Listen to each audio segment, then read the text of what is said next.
Bonjour à tout le monde. Donc, on vous souhaite la bienvenue pour ce webinaire euh, aujourd'hui concernant l'alimentation animale sur les tourteaux expellaires à haute teneur en protéines pour les animaux monogastriques. Donc, je suis Sylvie Doguet de Terrinovia. Je vais animer ce webinaire. Et donc, pour vous resituer, ce webinaire euh, est, est situé dans le cadre d'un cycle de 4 webinaires valorisant les travaux de Cap Protéines autour de la valorisation et de la transformation des graines oléoprotéagineuses. Donc, nous sommes aujourd'hui, 30 mai, le webinaire numéro 3, justement autour de la valorisation de tourteaux à haute teneur en protéines. Sachant que nous avons fait 2 premiers webinaires les 2 semaines précédentes autour des procédés de transformation des graines oléagineuses. Et la semaine prochaine, le 4e webinaire sera autour des légumineuses pour l'alimentation humaine. Donc, juste rapidement, quelques règles de fonctionnement de ce webinaire. Donc, pour faciliter les échanges, vos micros et caméras sont coupés. Ce webinaire, il est enregistré pour pouvoir proposer ensuite un replay. Donc, vous pourrez nous poser vos questions au fur et à mesure en utilisant la conversation et on vous y répondra par oral ou par écrit à la fin de chaque présentation. Et le replay sera disponible rapidement cet après-midi ou demain ou plus tard sur la chaîne YouTube de Terrinovia. Donc, pour présenter les intervenants d'aujourd'hui pour ce webinaire, donc vos intervenants seront donc pour l'introduction, Corinne Perronnet, qui est à Terre Univia, qui est responsable du pôle valorisation et innovation et veille de Terre Univia.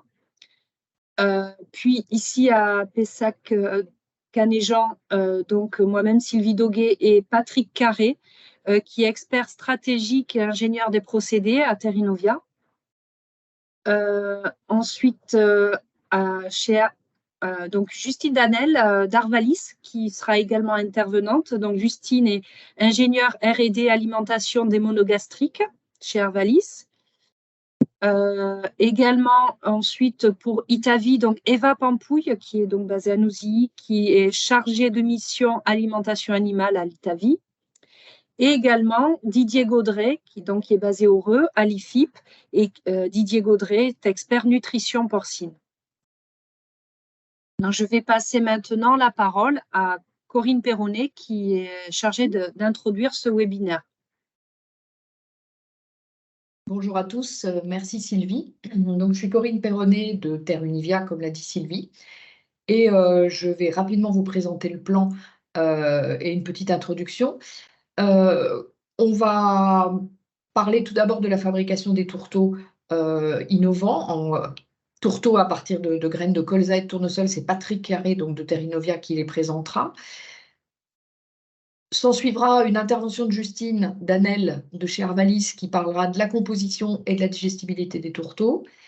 Puis des essais zootechniques à la fois en volaille par Eva Pampouille de l'Itavi et en porc par Didier Gaudret de l'IFIP. Et je tenterai de conclure. Diapositive suivante, si tu peux, Sylvie. Voilà, alors juste en quelques mots, Cap Protéines, c'est quoi?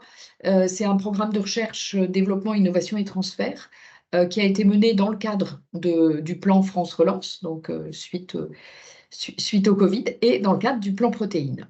L'objectif, bien évidemment, est d'accroître la production nationale de protéines végétales pour améliorer la souveraineté protéique de la France et des élevages en particulier. Ce programme a duré 2 ans, sur 2021 et 2022. Il est maintenant terminé et il a mobilisé 20 millions d'euros qui étaient issus de France Relance et 33,5 millions d'euros de la filière des huiles et des protéines végétales. Il a été piloté conjointement par l'Institut de l'élevage IDEL, axé sur les ruminants, et Terre Innovia. Je vais rapidement vous dire aussi dans quel projet il s'insérait au sein de Cap Protéines. Donc, Cap Protéines, il y avait en fait 5 projets sur des thématiques assez diverses et surtout complémentaires.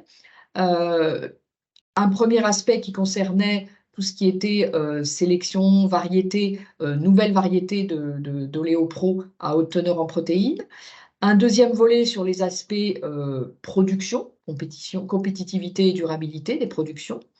Le troisième projet dont on va vous parler aujourd'hui, c'était répondre à la transition alimentaire via une alimentation animale locale et durable et des produits diversifiés à base de protéines végétales pour l'alimentation humaine. Ça, on en parlera au dernier webinaire. Mais donc là, on va parler de l'action 2 qui avait pour objet d'innover dans les procès de transformation pour améliorer l'efficience protéique des matières premières pour l'alimentation animale.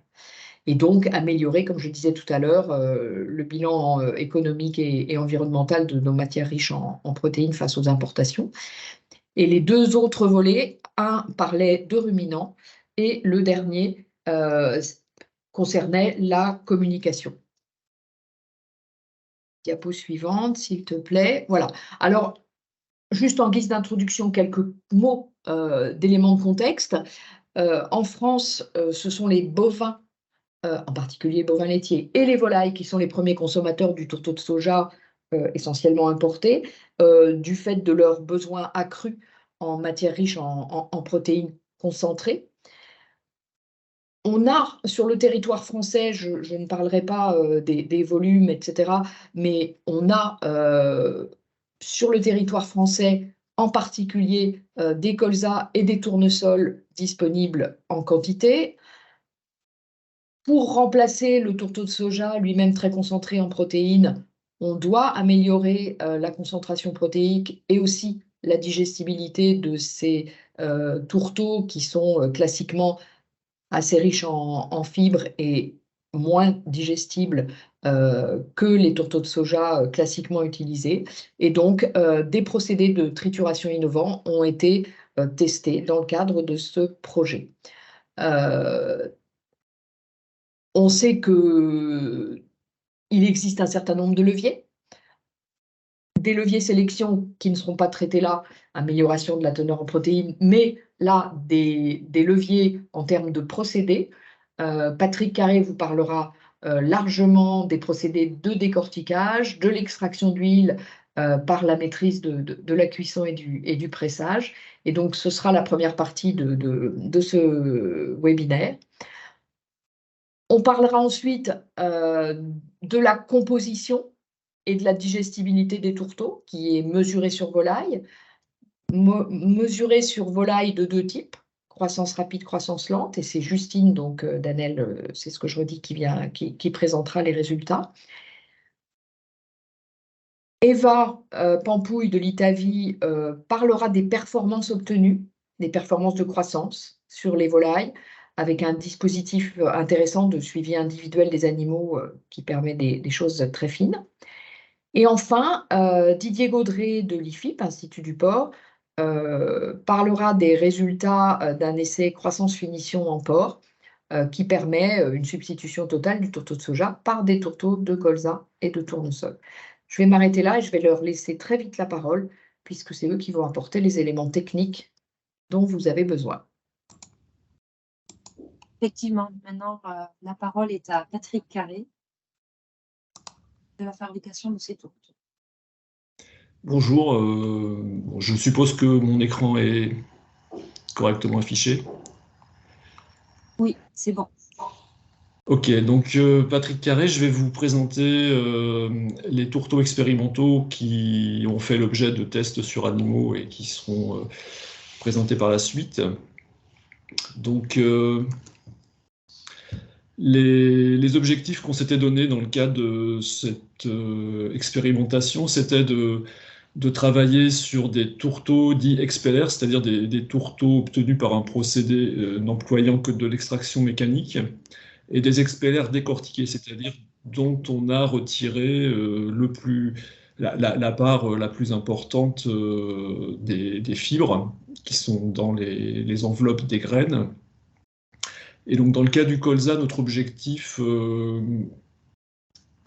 un peu théorique. Ça aurait été d'atteindre une matière première à 40% de matière azotée totale, une teneur en huile de l'ordre de 6%, en retirant de l'ordre de 16% de la masse sous forme de pellicule. Dans le cas du tournesol, on pensait pouvoir atteindre 46% de protéines avec un tourteau à 6% de matière grasse résiduelle et en retirant 22% de la masse des graines de départ sous forme de coque. Donc ce sont des procédés qui ont l'avantage d'avoir des coûts technologiques relativement abordables, qui n'ont pas de gros besoins en énergie pour produire ces tourteaux. On n'utilise pas de technologie très sophistiquée, c'est simplement une adaptation un peu fine des technologies existantes. On a des procédés qui sont donc compatibles avec l'agriculture biologique, puisqu'il n'y a pas d'emploi de solvants.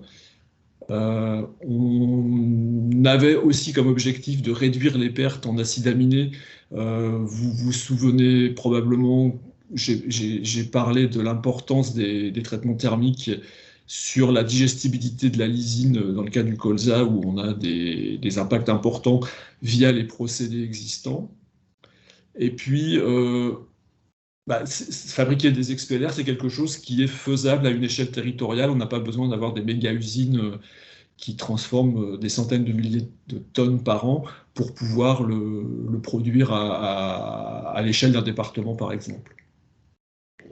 Donc c'est un procédé, par contre, qui est encore un peu expérimental parce que pour atteindre ces rendements de décortiquage et de déshuilage, on a besoin de travailler sur des moyens qui ne sont pas forcément accessibles aujourd'hui de manière industrielle. C'est difficile de bien presser des produits bien décortiqués. Et il y a un autre aspect qui est de pouvoir décortiquer sans engendrer de pertes en huile importantes au niveau des coques. Donc la méthodologie qui a été utilisée, c'est de faire un plan d'expérience dans lequel on a traité les deux espèces, colza et tournesol, avec 2 niveaux de décortiquage à 50-60% de décortiquage, c'est-à-dire on retire de 50 à 60% des enveloppes pour le premier niveau et entre 85 et 95% pour le deuxième niveau. Et en termes d'huile des résiduels, on sait qu'expérimentalement, atteindre quelque chose entre 5 et 6, c'est réalisable. On sait par contre qu'en termes de faisabilité industrielle, aujourd'hui, on se situerait plutôt entre 9 et 11% sur des produits bien décortiqués. Donc, dans le cas du tournesol, pour ce faire, on a utilisé un diagramme de transformation qui est celui que je viens de présenter. Donc, on commence par impacter les graines pour séparer les coques et les amandes. Ensuite, on passe sur un trieur qui sépare 3 fractions, une fraction fine, une fraction grossière et une fraction coque. Bon, la fraction coque est mise de côté directement. La fraction grossière est retriée sur une table densimétrique que je vais présenter de façon un peu plus détaillée ensuite. Et une fraction amande donc, qui a été mise de côté pour la trituration. Donc les fines du triage et les amandes sont mises ensemble. Les graines non décortiquées repartent à l'impacteur de manière à la fin n'avoir plus que des coques et des amandes. Donc les amandes sont ensuite pressées à froid, puis elles subissent un traitement d'extrusion et de pression. Donc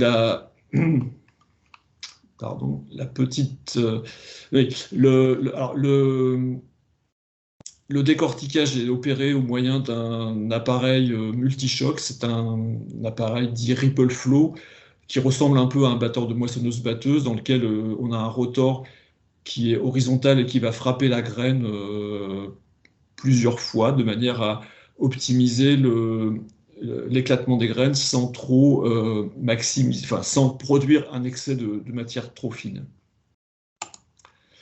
La première séparation est faite sur un nettoyeur séparateur de type fermier, c'est quelque chose d'assez simple. Donc on a une aspiration qui permet de récupérer le gros des coques, et ensuite des tamis qui permettent de séparer sur une grille supérieure. Dans le cas du colza, donc une grille de 3 qui permet de récupérer des graines qui n'ont pas été cassées. Et dans le cas du tournesol, un tamis de 8 qui n'est pas vraiment fonctionnel, puisque ce qui va permettre de séparer pour le tournesol, c'est la grille inférieure. Et donc la grille inférieure est une grille à fente de 1,2 mm pour le colza, et pour le tournesol, une grille à trou rond de 4 mm. Et donc dans le cas du tournesol, ce qui passe en dessous, c'est la fraction fine, ce qui passe au-dessus, c'est la fraction qui est passée à la table densimétrique. Donc la table densimétrique, c'est un appareil qui, par des secousses et de la ventilation, va permettre de séparer une fraction lourde d'une fraction légère. Donc là, on le voit du dessus et on voit la séparation entre les différentes fractions. Ensuite, la pression à froid, donc sa caractéristique dans le cas du tournesol, c'est qu'elle n'est pas très efficace. On a une rotation de la presse qui est assez lente et une sortie du tourteau qui n'est pas très rapide. Par contre, il y a un débit d'huile relativement important, une huile qui est un peu chargée. Ensuite, l'extrusion, donc elle se fait sur l'équipement du pilote, et on voit que l'extrusion est un traitement qui permet de faciliter l'extraction de l'huile, puisqu'on voit l'huile qui sort au niveau de l'extrudeur. Et donc ensuite, la deuxième pression est beaucoup plus efficace. On a un tourteau qui, vous voyez, sort assez facilement, avec des performances de déshuilage qui sont tout à fait correctes, et on a pu atteindre les performances attendues.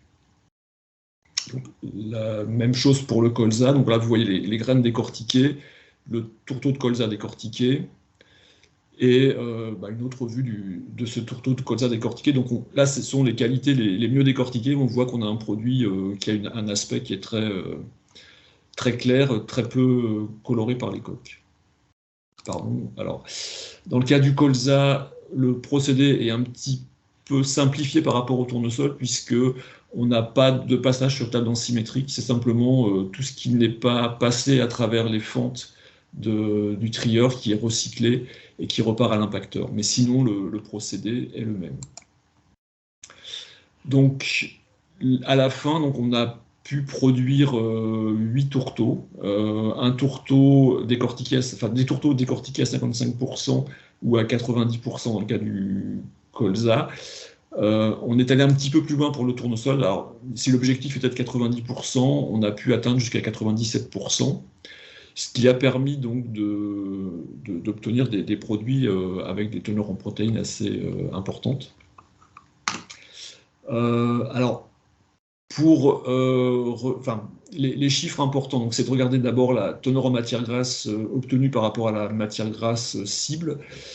Dans le cas du décortiqué 55% au colza, donc on est à 5,9%, ce qui est dans les clous par rapport à ce qu'on voulait, et de même on est à 9,7% pour le 10% cible, et donc ça colle à peu près aussi avec ce qu'on voulait. Par contre, pour le bien décortiqué à 90% et la cible à 5,5, on a eu un peu plus de mal, donc c'est un produit qui est un peu plus difficile à presser. Par contre, pas de souci pour le 10%, puisqu'on est à 9%. Dans le cas du tournesol, donc pour les décortiquages peu poussés, on n'a pas tout à fait atteint la cible, mais c'est plus un problème de réglage qu'un problème de faisabilité. On aurait probablement pu atteindre cette cible avec une extrusion légèrement plus sévère. La cible est aussi à peu près atteinte sur la matière grasse du tourteau 10%.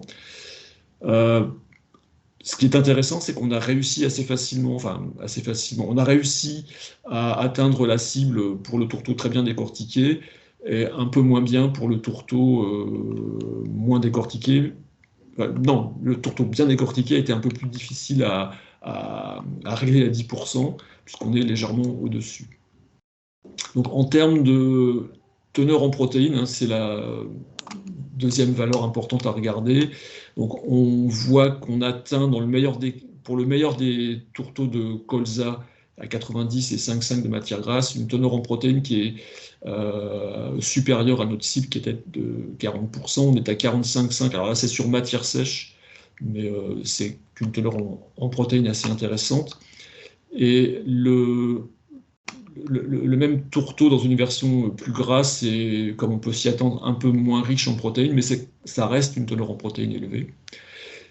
Et les colza moins bien décortiqués, bien entendu, sont un peu plus pauvres en protéines, mais avec des teneurs qui restent somme toute supérieures à celles des colza classiques, avec donc des caractéristiques intéressantes.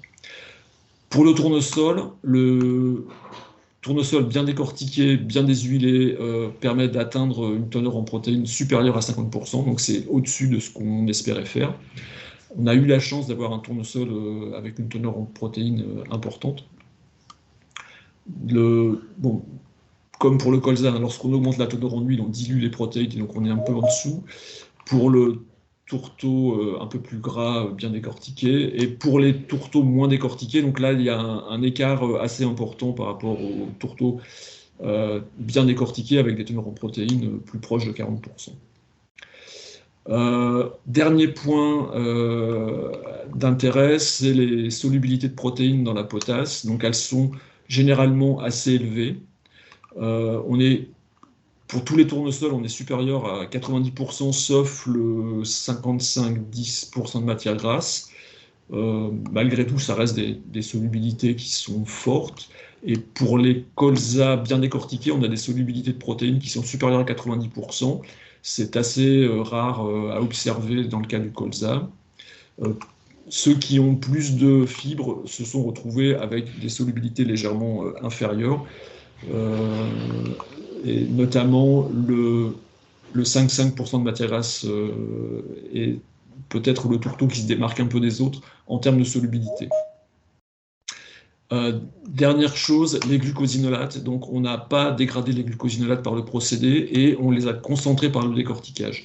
Et donc on a des teneurs en glucosinolates qui étaient proches de 40% sur matière, enfin 40 micromoles par gramme pour les bien décortiqués et à peu près de l'ordre de 30 micromoles par gramme. Alors ça, c'est sur matière sèche. Sur le produit brut, on est plutôt inférieur à 30 micromoles par gramme, ce qui est conforme à la réglementation.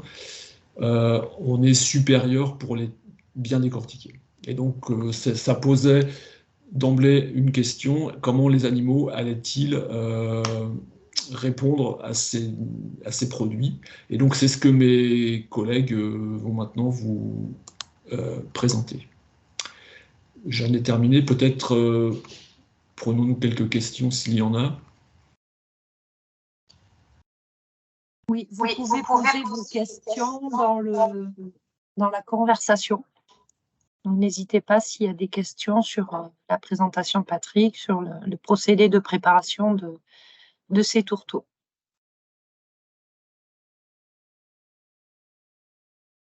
Pour l'instant, il n'y a pas eu de questions.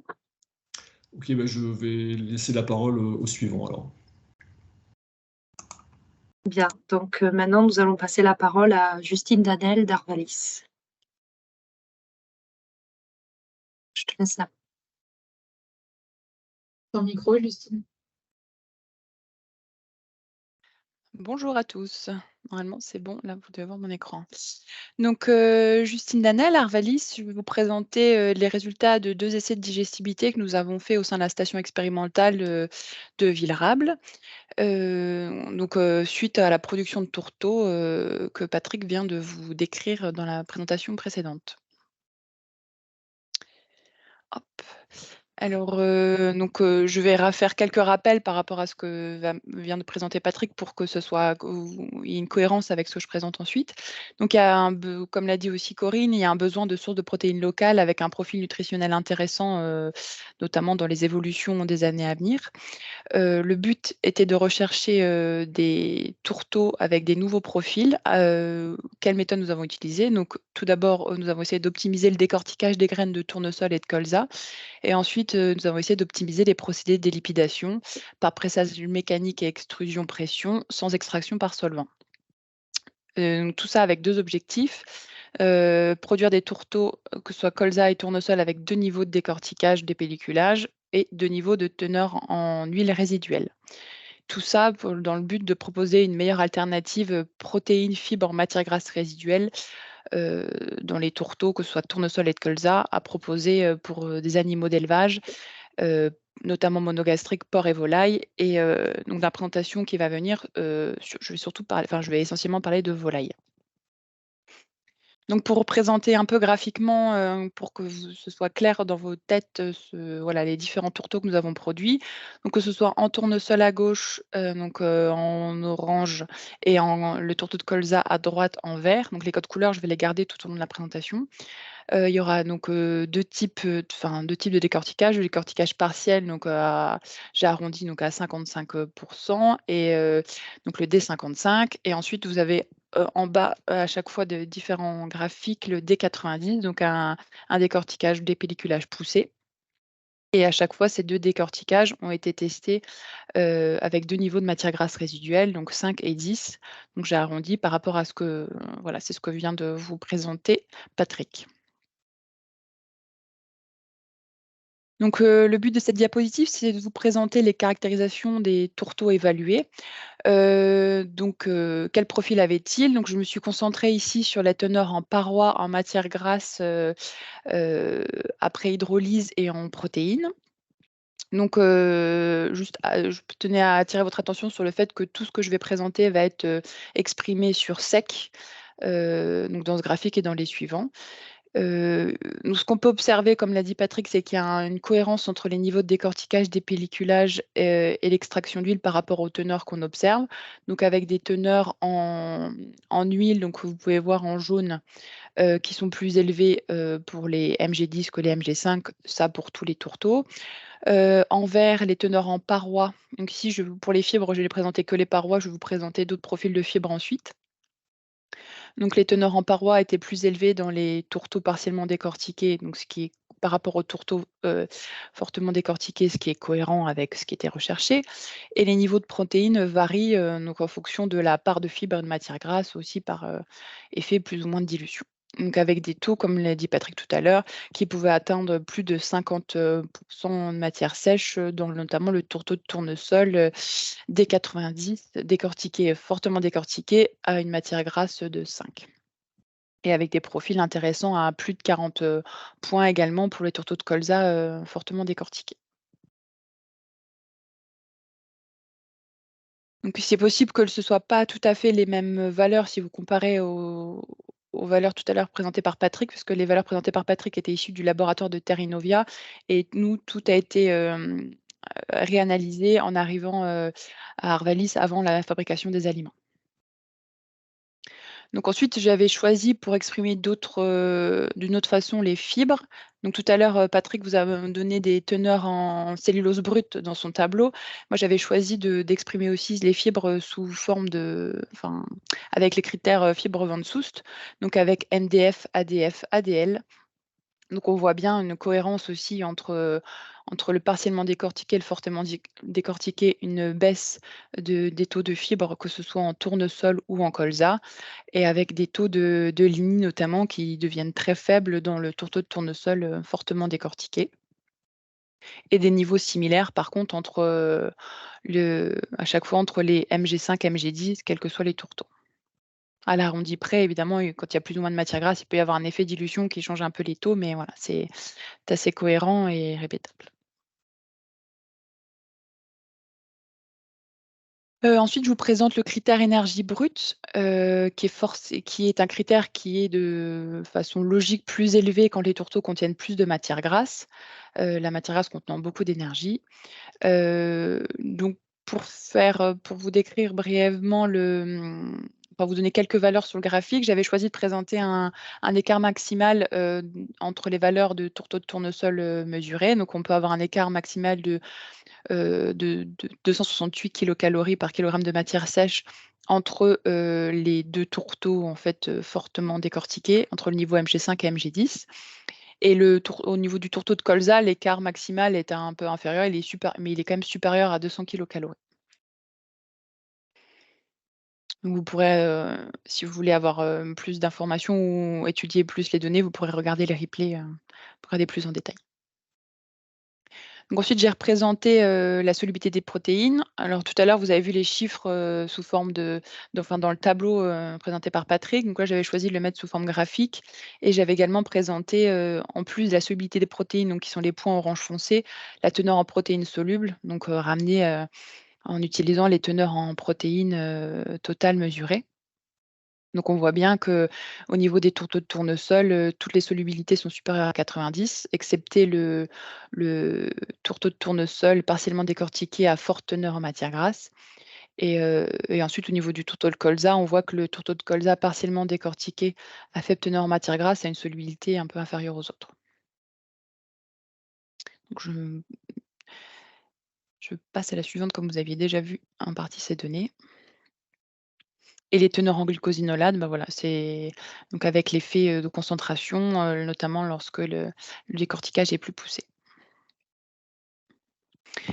Alors, quand je vous parle valorisation par les poulets, en fait, je vais parler d'une notion qui s'appelle la digestibilité. Alors, peut-être que pour certains, cette notion est claire, mais je vais reprendre brièvement pour les autres. Donc, en fait, nous avons fait des mesures sur animaux. Donc, en fait, on fait un bilan digestif avec un marqueur indigestible afin d'avoir on a un marqueur indigestible dans l'aliment, pardon. Donc, on caractérise les aliments qu'on distribue. Alors, ce marqueur indigestible et puis les différents nutriments qui peuvent être dans l'aliment. Et ensuite, on caractérise les fientes qu'on collecte. Donc, ce même marqueur et les nutriments. Donc, en fait, on a les mêmes analyses que ce soit dans l'aliment ou dans les fientes. Et en fait, la digestibilité, qu'est-ce que c'est? La digestibilité d'un nutriment, c'est la quantité ingérée de ce nutriment moins la quantité excrétée de ce nutriment divisée par la quantité ingérée de ce nutriment. Donc, on a vraiment besoin de bien caractériser la partie, l'aliment et les fientes des poulets qui ont consommé cet aliment. Et donc, je vous disais que nous avons mesuré différents nutriments. Quels étaient ces nutriments? Nous sommes concentrés donc sur l'énergie et les protéines. Nous avons fait ces mesures dans les aliments et dans les matières premières, et ensuite dans l'amidon, mais juste dans l'aliment, voilà, comme il n'y en a pas dans les matières premières. Voilà, on peut éventuellement faire analyser d'autres nutriments dans d'autres méthodes, mais nous ne l'avons pas fait ce choix ici. Toutes les mesures ont été faites au laboratoire d'Arvalis. Donc, je vous présente les premiers résultats. Donc, tout d'abord, le premier essai était un essai donc, sur poulet à croissance rapide. C'est le type d'essai classique pour mesure de digestibilité avec des souches type de souches qu'on peut trouver, les souches qu'on peut trouver de façon prépondérante dans les élevages. Donc, tout d'abord, on s'est concentré sur la valorisation énergétique des tourteaux de tournesol. Donc ces mesures ont été faites au niveau fécal. Donc vous pouvez voir ici, donc j'ai mis des flèches au-dessus des histogrammes pour vous montrer les différences significatives entre les différentes valeurs obtenues sur les tourteaux. Donc ici, on peut voir que sur D55, je vais récupérer le pointeur. Hop, voilà. Donc pour le tourteau de tournesol partiellement décortiqué, on peut voir ici où je vais marquer non significatif, parce que la valeur pour le tourteau à 5 points de matière grasse ou 10 points de matière grasse, on voit que les valeurs sont similaires. De même, entre les différentes teneurs en matière grasse pour un tourteau fortement décortiqué. Par contre, on voit que pour une même matière grasse, donc ici Mg5 et ici Mg5, on a une différence significative quand le tourteau est plus décortiqué, donc entre D55 et D90. Et on observe la même chose pour une teneur en matière grasse de 10 entre le D55 et le D90. Donc ici, on voit un effet du décortiquage sur la valeur énergétique, sur la valorisation de l'énergie du tourteau de tournesol. Donc je vous présente le même graphique pour le tourteau de colza, les tourteaux de colza mesurés. Donc ici, c'est un peu je vais vous présenter une conclusion qui est un peu à l'opposé de ce que je viens de vous montrer. Pour le tourteau de colza, nous avons un effet du taux de matière grasse pour un même taux de décortiquage. Donc ici, le tourteau de colza partiellement décortiqué à 10 points de matière grasse est supérieur à une meilleure valorisation énergétique que le tourteau Mg5. Il en est de même à D90 avec un Mg10 supérieur au Mg5.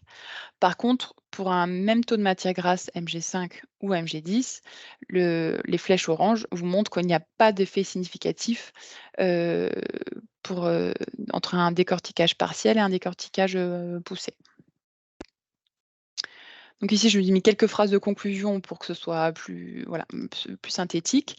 Donc pour un même niveau de décortiquage, l'augmentation de la teneur en matière grasse a un impact faible, donc c'est-à-dire non significatif sur la digestibilité de l'énergie du tournesol, mais entraîne une augmentation de celle du tourteau de colza.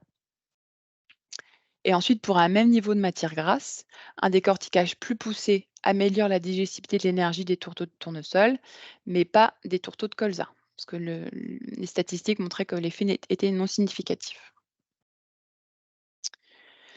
Alors maintenant, je vais vous présenter la même chose, mais pour la digestibilité des protéines. Donc pour les protéines, les relations sont un peu moins nettes, on va dire.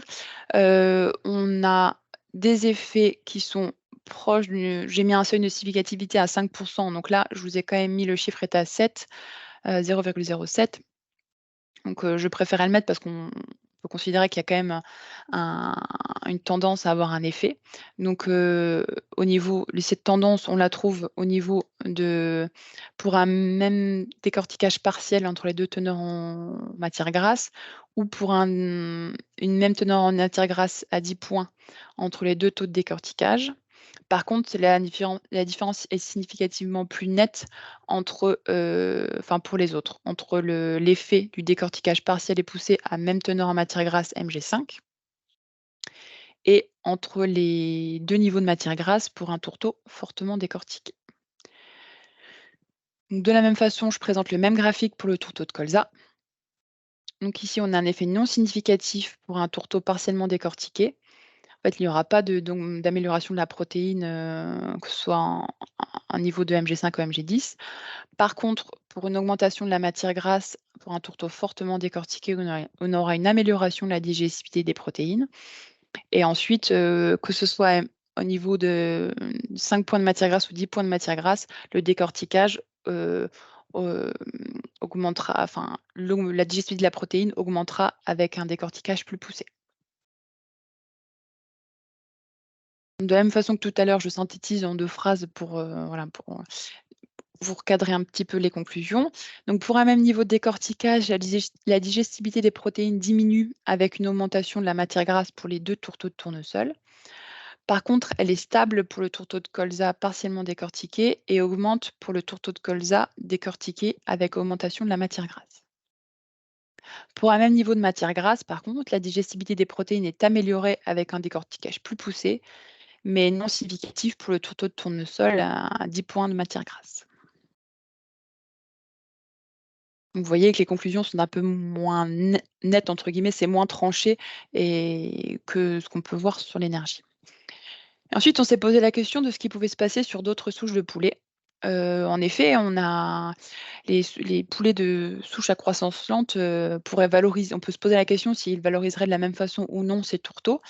Et on s'est notamment posé la question parce que certains profils de tourteaux qui ont été produits, notamment avec des forts taux de matière grasse, on se dit que peut-être que le poulet à croissance rapide aurait des tendances à moins bien digérer cette matière grasse, mais est-ce que ce serait mieux valorisé chez les poulets à croissance lente? C'est toute une réflexion qui nous a amené à faire tester ces mêmes tourteaux dans un essai avec d'autres souches. Donc ces essais ont été par contre faits avec des nouveaux lots, parce que ces essais ont eu lieu à 1 an d'intervalle, donc nous n'avons pas pu utiliser les lots du premier essai pour réaliser le deuxième essai. Et donc il y a quelques différences au niveau des taux de fibres de la matière grasse, notamment sur les tourteaux partiellement décortiqués. C'est ce qui était le plus difficile à reproduire. Par contre, ces lots viennent du même lot de graines. Donc les tourteaux ont été produits à partir du même lot de graines. Donc là, je vous ai remis le graphique que je vous ai présenté tout à l'heure pour l'essai sur souche à croissance rapide.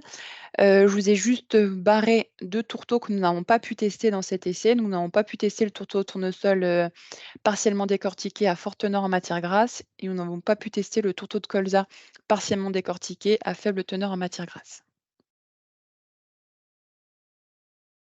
Donc je vous présente les graphiques de la même façon. Donc vous pourrez voir qu'il manquera un histogramme pour la matière première que nous n'avons pas testée, mais je trouvais ça plus clair de vous présenter les mêmes graphiques pour essayer dans la tête de comparer un petit peu. Donc, de la même façon, je présente d'abord la valorisation énergétique des tourteaux. Ici, je n'ai pu faire la différence significative qu'entre un même taux de matière grasse pour Mg5 pour le taux de tournesol et entre un même décortiquage. En fait, j'utilisais que les comparaisons 2 à 2 des tourteaux que j'avais. Donc ici, on a une différence significative, on a une augmentation de la digestibilité de l'énergie avec le décortiquage pour des tourteaux à 5 points de matière grasse, et on a une augmentation de la digestibilité de l'énergie pour un même taux de décortiquage quand c'est le décortiquage poussé avec l'augmentation de la matière grasse. Par contre, pour le tourteau de colza, donc sur l'histogramme de droite, nous n'avons pas d'effet du décortiquage sur le taux sur la digestibilité de l'énergie, même avec, enfin voilà, pour un même taux de matière grasse ici à 10 points. Et par contre, nous avons un effet du taux de matière grasse sur les tourteaux à forte teneur en matière grasse, donc ici avec une augmentation de 49,7 à 52%. Donc ici, de toute façon, comme tout à l'heure, je vous présente de façon synthétique les conclusions. Ça sera le support si vous voulez récupérer au moment du visionnage des replays. Donc ensuite, sur la même façon, enfin, comme tout à l'heure, je vous présente la valorisation des protéines des tourteaux. Ici, il n'y a pas d'effet significatif sur le taux de matière grasse pour un tourteau fortement décortiqué avec des valeurs identiques pour un tourteau de tournesol. Par contre, il y a un effet très net sur le taux de décortiquage pour des tourteaux à 5 points de matière grasse, pardon. Alors que, et pour le colza, de la même façon, il n'y a pas d'effet de l'augmentation de la matière grasse pour des tourteaux fortement décortiqués, mais il y a un effet du décortiquage sur des tourteaux à forte teneur en matière grasse.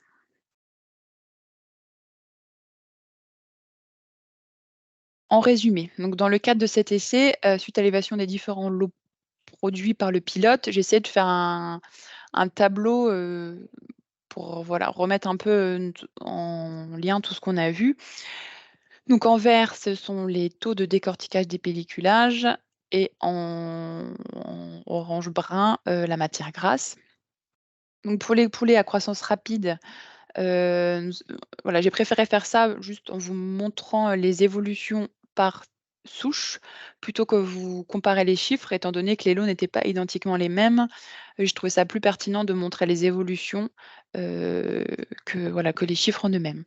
Donc pour le tourteau de tournesol, si on regarde la valorisation de l'énergie, donc cette case ici, on voit que pour les poulets à croissance rapide, on a un effet, donc la dévalorisation de l'énergie augmente avec le taux de décortiquage, comme pour les poulets à croissance lente.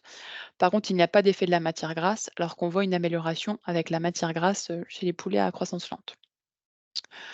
Toujours pour le tourteau de tournesol, pour la valorisation des protéines, on voit un effet du décortiquage, donc avec une amélioration quand le décortiquage est plus poussé, comme chez les poulets à croissance lente. Par contre, ici, il y aurait tendance à avoir une diminution de la valorisation des protéines avec l'augmentation de la matière grasse, alors qu'il n'y aurait pas d'effet chez les poulets à croissance lente. Pour le tourteau de colza maintenant, on voit qu'il y aurait une tendance une stabilité des valeurs de la valorisation énergétique avec le taux de décortiquage.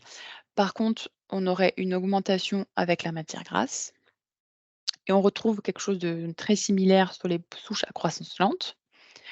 Par contre, cela diffère un petit peu pour la valorisation des protéines, où il y a une amélioration avec le décortiquage, tout comme les poulets à croissance lente. Par contre, il y aurait tendance à augmenter avec la matière grasse, mais que pour les tourteaux fortement décortiqués, sinon ce serait similaire. Et on voit que la matière grasse ici n'a pas d'effet sur les poulets à croissance lente. Donc je rappelais juste qu'il y avait une production de l'eau par essai. Donc voilà, il fallait, sur les conclusions, on peut regarder les tendances, mais pas comparer les chiffres. Donc pour conclure ma présentation, pour le colza, donc, on peut dire qu'un taux de matière grasse plus élevé améliore la valorisation énergétique, alors que le décortiquage n'a pas d'effet. Par contre, les protéines sont mieux valorisées quand le décortiquage est plus poussé, alors que la matière grasse n'a pas ou peu d'effet. Alors que pour le tournesol, dans tous les cas, le décortiquage a un effet positif sur la valorisation du tourteau, énergie comme protéines, et l'augmentation de la matière grasse ne semble pas intéressante chez les poulets à croissance rapide. Par contre, pourrait l'être chez les animaux à croissance lente. Donc, dans tous les cas, les différents profils évalués pourraient être valorisés dans les différentes filières avicoles, d'autant plus que s'ils sont concentrés en protéines avec moins de fibres ou enrichis en matières grasses. Donc, on peut éventuellement envisager une segmentation des types de tourteaux produits par type de production et donc à trouver des débouchés pour les différents types de tourteaux produits dans cet essai. Je vous remercie de votre attention, puis je suis disponible si vous avez des questions.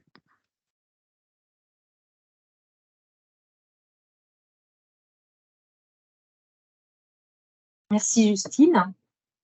Donc effectivement, il y a eu des questions dans la J'ai pas conversation. vu. Et il y a eu quelques réponses aussi. Donc Maria Villarignon a apporté Mon assistante. certaines réponses. Oui, voilà, mais on peut les reprendre à l'oral aussi. Donc, une première question, c'était est-ce que toutes ces pistes d'augmentation de la digestibilité des tourteaux de colza et tournesol pourraient permettre de remplacer le tourteau de soja importé? C'était un peu le but de ce projet aussi, trouver des sources de protéines alternatives aux tourteaux de soja importés, même si on a également pu faire des essais sur des tourteaux de soja expeller dans d'autres projets. Mais voilà, là, on a des profils très intéressants. Après, de là à dire qu'on peut le remplacer totalement, voilà, c'est après des essais de formulation qu'il faudrait faire et ça, c'est des choses dont pourront vous parler Eva et Didier par la suite. On avait déjà eu dans le cadre d'un projet Vocalim, un projet CASDAR, on avait évalué différents tourteaux et d'autres matières premières riches en protéines, fait des essais de formulation.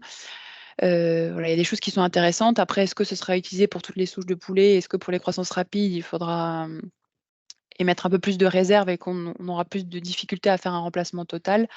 Voilà, c'est à discuter, selon les profils aussi de ce qu'on peut obtenir.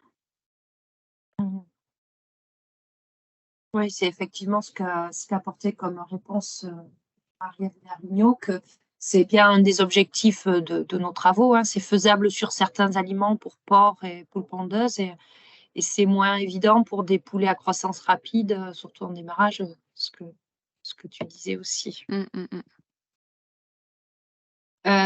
Ensuite, il y avait une question, est-ce que les résultats sur les poulets à croissance lente, ça peut aussi s'extrapoler sur des poules pondeuses? Je vu que Maria avait répondu, mais une réponse de Maria, oui. Je ne sais pas si tu vois sa je réponse, si tu redire avais plus ou moins des la même chose, compléments. oui. Après, c'est comme disait Ou Maria, il si n'y a tu peux pas de reprendre ce qu'elle dit, ouais. ouais, il y a pas de on va dire, on n'a pas d'études là qui nous permettent de faire la corrélation directe entre des essais poulets et des essais poules pondeuses. Pour moi, comme disait Maria aussi, c'est que le modèle serait plus un modèle coq. Oui, je pense que les fabricants ont les film service ont des équations de passage du coq vers la poule pondeuse. Voilà, là, on n'a pas les capacités de faire des essais poules pondeuses et je pense qu'il y en a de moins en moins. Mais voilà, c'est quelque chose qui pourrait être intéressant, mais déjà bien les caractériser sur poulet, ça nous permet aussi éventuellement de dégager des profils intéressants pour la suite. D'accord, merci. Ensuite, il y avait une question sur les tourteaux. Alors, Patrick Carré a apporté des éléments de réponse. C'était pour revenir un petit peu sur les essais, là, les tourteaux que vous avez testés. Est-ce que ça concerne plus des tourteaux industriels ou fermiers et quelle serait la différence sur le rendu et la digestibilité pour les volailles? Donc, Patrick, si tu veux peut-être reprendre la parole pour expliquer en quoi on peut qualifier les tourteaux qui sont testés plus de fermiers, plus d'industriels, enfin voilà, pour éclaircir ce point-là. Alors, bon, d'emblée, il n'y a pas forcément une définition officielle de ce que c'est qu'un tourteau fermier. Un fermier pourra très bien s'équiper de matériel assez performant, mais cette réserve mise de côté, en général, on a quand même des tourteaux qui sont produits avec des petites presses qui font de la pression à froid, qui n'ont pas vocation à atteindre des niveaux de déshuilage du niveau de ceux qu'on a pu atteindre avec de la double pression, avec une extrusion intermédiaire. Donc on a à la fois l'effet des fibres, puisqu'on n'a pas décortiqué, les tourteaux fermiers ne sont pas décortiqués à ma connaissance, donc des tourteaux dont on n'a pas retiré les fibres, et donc du coup l'effet d'amélioration de la digestibilité qu'on a pu voir quand on augmente le décortiquage, je pense qu'on peut enfin, je prends un risque peut-être, mais a priori, l'effet des fibres sur la digestibilité, il doit être encore plus important sur des produits non décortiqués. Et la teneur en matière grasse plus élevée doit aussi avoir un impact sur les caractéristiques de ces tourteaux. Donc on est vraiment sur deux produits qui sont très différents, entre un tourteau pressé à froid à 14% de matière grasse et ces produits qui étaient décortiqués avec des teneurs en matière grasse de l'ordre de 6%. C'est des produits vraiment différents. Par contre, ce qui les rapproche un peu, c'est que dans les deux cas, on a des traitements thermiques qui ne sont pas très violents et du coup, on préserve la digestibilité des acides aminés a priori. Donc là, on a bien testé effectivement des tourteaux innovants. On n'est ni dans le tourteau industriel, celui qui est produit dans les grosses usines de trituration, ni dans le cas de tourteaux produits à la ferme. Ce qui a été testé là, c'est des tourteaux produits de façon assez innovante et qui pourraient être faits plus à une échelle industrielle, hein, mais à plus petite échelle. Enfin, c'est pas encore quelque chose qui est disponible largement sur le territoire, mais qui peut être une piste. Ce que je n'ai pas précisé, c'est qu'il y a encore une dimension expérimentale à ces productions du fait que, comme je l'ai dit rapidement, mais presser des produits bien décortiqués, ça pose encore des problèmes qui sont en cours de... Enfin, on a pu le voir la semaine dernière, hein, qui sont en cours de travaux chez nous dans le cadre d'une thèse sur l'extraction mécanique des produits bien décortiqués.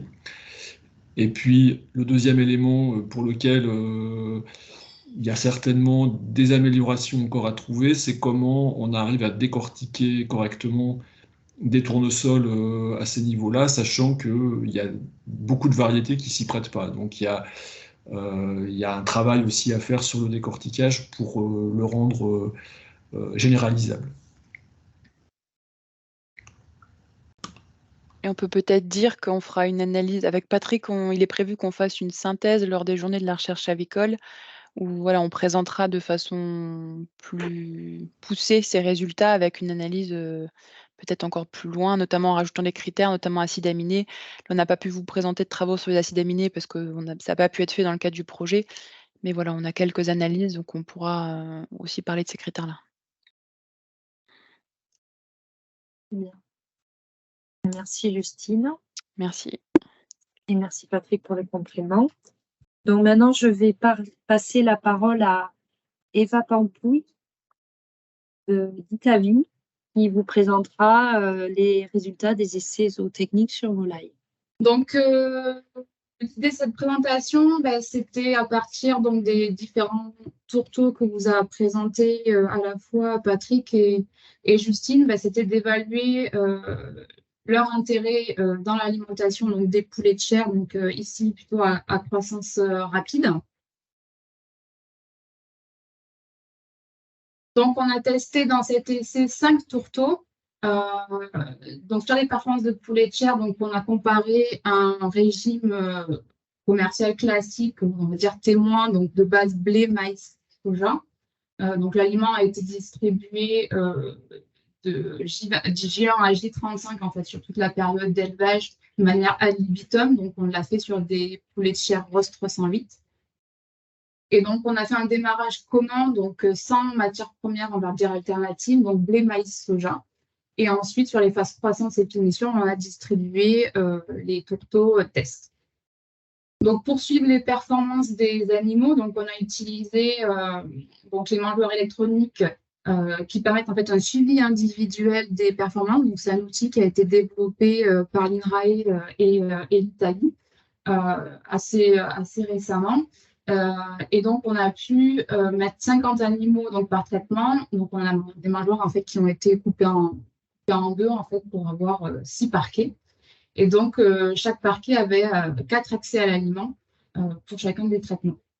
Et dans cet outil, donc, je vais vous le présenter un petit peu plus en détail ici, assez rapidement aussi. Hein. Donc, sur la photo, donc, vous avez vraiment le dispositif donc, de mangeoire électronique donc, qui s'appelle Birdie. Et donc, vous avez donc au-dessus, c'est un boîtier en fait où il y a tout l'électronique et tout l'ordinateur en fait qui relève toutes les données.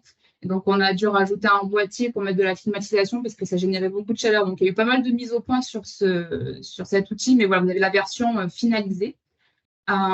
Et du coup, en fait, une fois que donc ça se présente ainsi, donc dans le parquet. Je ne sais pas si vous voyez. Voilà. Donc ici, quand l'animal se présente donc, sur un plateau, le plateau permet de peser l'animal, donc on a le poids à chacune de ces visites. Et ici, donc, vous avez une antenne en fait, qui permet de détecter une puce qui présente au niveau de son cou qu'on a attachée ici, qui est une puce RFID, qui permet vraiment le suivi individuel de ces animaux. Et donc après, ils ont une bague à lèvres aussi pour l'identification, pour qu'au cas où il y ait une perte de l'une ou l'autre, on puisse quand même identifier l'animal et s'il a perdu sa puce RFID, qu'on puisse lui en reposer une nouvelle. Et donc, à chaque fois que l'animal se présente, en fait, il est détecté par l'antenne et donc il est pesé. Et l'aliment qui est consommé est également, là où il y a l'aliment, en fait, c'est également équipé d'une balance. Ça permet également d'estimer en fait ce qu'il a consommé. Donc, dès qu'il fait une visite, en fait, il est détecté, il est pesé et on suit sa consommation. Donc, le poids d'aliment est remonté toutes les secondes. Et une fois qu'il s'en va, donc l'antenne est plus détectée, en fait, ça nous fait un repas et donc on calcule la quantité consommée à chacune de ces visites. Donc, du coup, dans cet essai, donc, on a testé 5 tourteaux. Donc, j'ai repris pour que vous puissiez me suivre et faire le lien avec ce qu'a présenté Justine précédemment, donc les dénominations. Donc, on reste sur 3 tourteaux de tournesol qui ont été testés avec 2 niveaux de décortiquage. Donc, je vais dire moyennement décortiqué pour le D55 et fortement décortiqué pour le D90, avec 2 teneurs en matière grasse, donc 5 et 10 points. Et 2 tourteaux de colza, donc un moyennement décortiqué avec 5 points de matière grasse et un fortement décortiqué avec 5 points de matière grasse. Donc, je rappelle ici un petit peu les différentes caractéristiques, mais voilà, ça fait rappel à ce qu'a présenté à la fois Patrick et Justine. Ce qui est surtout important ici, c'est que du coup, comme on voulait évaluer l'effet de ces tourteaux dans les différents régimes, on a incorporé ces tourteaux tests à hauteur de 10% dans les régimes croissance et à hauteur de 15% dans les régimes finition. Donc, grâce aux analyses réalisées par Arvalis sur les essais de digestibilité, donc sur les poulets de chair à croissance rapide, donc on a pu formuler les différents régimes sur la base de ces valeurs nutritionnelles. Donc, on a ici donc, un démarrage commun à tous les animaux. Donc, le lot témoin, donc, où il n'y a pas de tourteau test. Donc, c'est essentiellement une base blé, maïs, soja. Et on a incorporé également 4 tourteaux de tournesol iPro issus du commerce, mais qu'on a également mis dans tous les régimes avec les tourteaux test.